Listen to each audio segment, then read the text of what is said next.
Secretary of State Tillerson huddled with world leaders at the G7 summit in Italy for an urgent meeting on Syria. Italy's foreign minister says they all couldn't agree on whether Russia deserves new sanctions for its support of Syria's government. Amy Kellogg is in Italy live with details. Hello, Amy.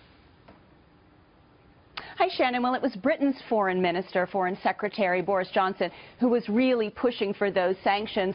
Many of the Europeans were less enthusiastic about that. I think their sense is that possibly these tools are not always the most effective. There was a lot of talk here, although the message will be very, very direct to President Putin.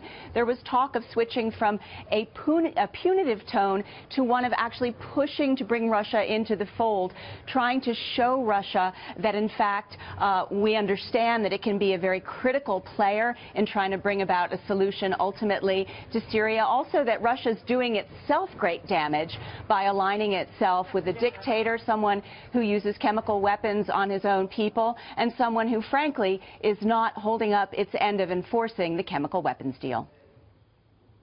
Stockpiles and continued use demonstrate that Russia has failed in its responsibility to deliver on its 2013 commitment. It is unclear whether Russia failed to take this obligation seriously or Russia has been incompetent. But this distinction doesn't much matter to the dead.